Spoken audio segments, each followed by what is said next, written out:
घ्या चहा.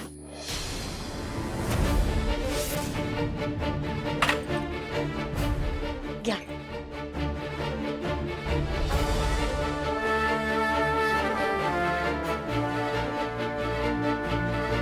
आमची काव्या चहा एकदम सुरेख करते.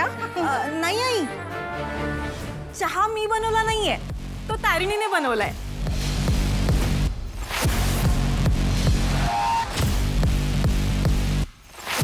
एवढा प्रामाणिकपणा सगळ्या मुलींमध्ये असायला हवा, हो ना?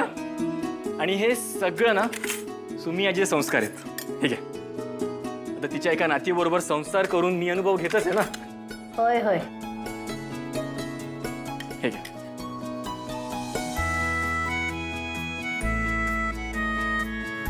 वाह, अहो चहा काव्याने नाही केला, काय बिघडतंय?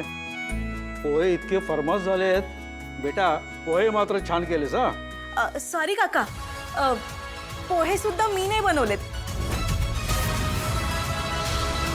ते तारिणीनेच बनवलेत. म्हणजे कसं आहे ना, मला जेवणातलं काही बनवता येत नाही हो. आत्ताच सांगितलेलं बरं, लग्नानंतर तुम्ही मला स्वयंपाक करायला लावाल आणि उपाशी राहाल.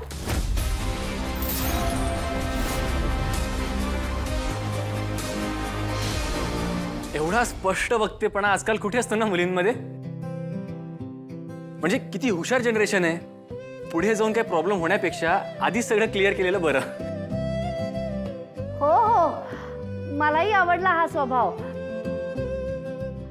काव्या, तू काळजी करू नकोस. माझं लग्न झालं ना तेव्हा मला सुद्धा काहीच येत नव्हतं करायला. तूही शिकशील हळूहळू. आणि तसंही मला आवडतं कधी कधी स्वयंपाक करायला. अरे वा, मग प्रश्नच मिटला. काव्या, तुला काही विचारायचं सांगायचं असेल तर तू सांगा बिंदास. नाही नाही, म्हणजे तिला असं काहीच वेगळं सांगायचं नाहीये. वैभवराव, तुम्हालाच काही विचारायचं असेल काव्याला तर अगदी विचारा. नाही, मला काही नाही विचारायचं. लाजलाय. आता इथे सगळे लोक आहेत म्हणून संकोच वाटतंय का तुम्हाला? मग असं करा ना, जरा एका बाजूला जाऊन बोला. कशाला? नाही म्हणजे जे काय बोलायचंय सगळ्यांसमोरच बोलू देत ना.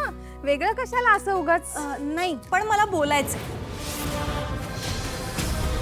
म्हणजे कसं, आयुष्यभराचा प्रश्न आहे ना आई. एकमेकांना जाणून घ्यायला नको, म्हणजे एकमेकांची मतं जाणून घ्यायला नको का?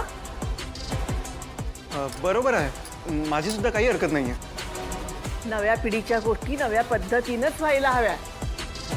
नाहीतर आमच्या वेळेचं काय, डायरेक्ट आम्ही मंडपातच बघितलं होतं यांना. काय सांगताय?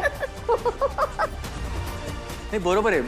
मला पण वाटतं की दोघांना एकत्र वेळ द्यायला हवा आपण. बरोबर.